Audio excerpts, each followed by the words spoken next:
Hi, my name is Elizabeth Donati and I run Creative Wealth International, home of Camp Millionaire, The Money Game, Moving Up for Teens, and some other programs that we do for financial literacy, both for kids, teens, and primarily women. I wanted to address a question that I get all the time, and that is, why is your program different? Okay. Well, I wanted to tell you a little bit about the missing pieces in the majority of financial literacy programs that you'll see today. Programs are developed by financial literacy organizations, mostly nonprofit, also banks, places like Visa and American Express, and different online programs. Well, I wanted to talk about two different things. First, the concept of having an online program versus having a physically active program. All of our programs are physically active. That means the kids are trading time and energy for money, and they're running around the room, and they're having contests, and they're talking back and forth to us, and they're in groups, and they're having conversations and doing activities on the floor and puzzles and, oh, you name it. They're just doing a ton of different activities to learn. So they're learning by doing is the wonderful thing. My experience, as well as my opinion, is that you can set a child, a teen, or an adult in front of a computer all day long and have them play little video games that have to do with money, but it will never be as effective as the kids actually doing money and handling play money and actually doing what they should be doing with money in the programs.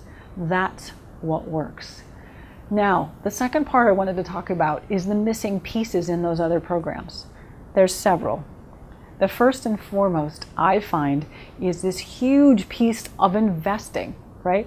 We tend to teach kids about saving, but saving is, for me, and in our program, saving is short term, right? It's not long term, okay?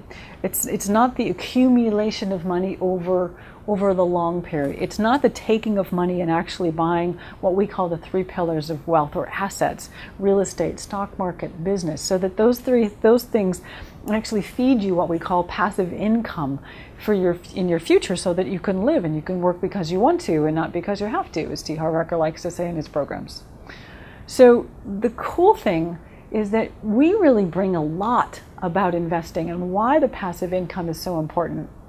And we also talk to the kids about the difference between making money and earning money. See, most people think those things are the same, but it's a critical difference that you need to know in order to become financially free sooner. So earning money is what most people do when you go trade, what we do, like trade a little time, a little energy for money.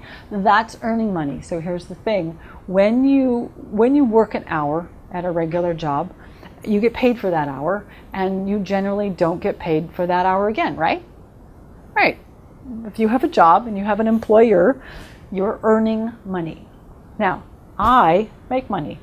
I go develop programs that can be done over and over and over again, or sold over and over and over again. That means I actually create or make money. Now, when you introduce the concept of earning money and making money to kids and teens and adults, I might add, there's this huge aha. They go, oh my gosh, it was a whole new way of thinking about money, right? Okay, so that's one of the distinct differences and the pieces that are missing in most other financial literacy programs. The other big thing is the whole concept of belief systems, what we think about money.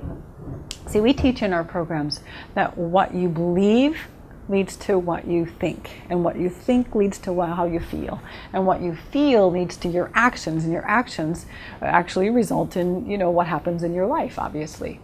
So when you get older and you've had the honor, or you've gotten lucky enough to be thrown into or found a personal growth seminar that has to do with money, you learn that it's your belief systems, it's what you grew up in, it's what everybody said about money and did about money, what you watched about money, that created how you believe about money. And there's all these different money personalities that you can learn about money, that money people are savers and spenders and monks and avoiders, and all kinds of great information on the web about money personalities.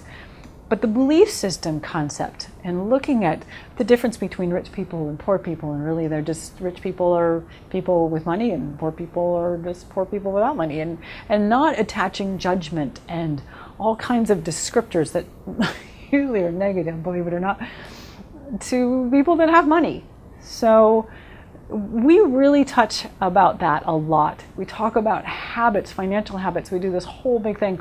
The whole time we're teaching, we're pulling habits out of the program. We list them on a big habit sheet so kids can see them, and we review them every day.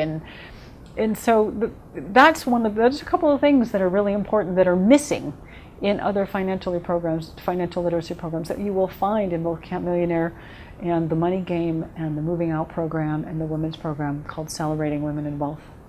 And those things might seem little, but they're huge.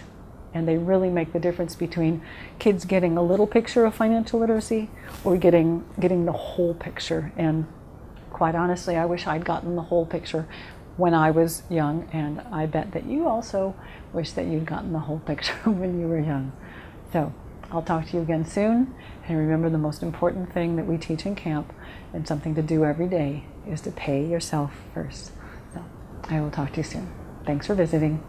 Bye-bye.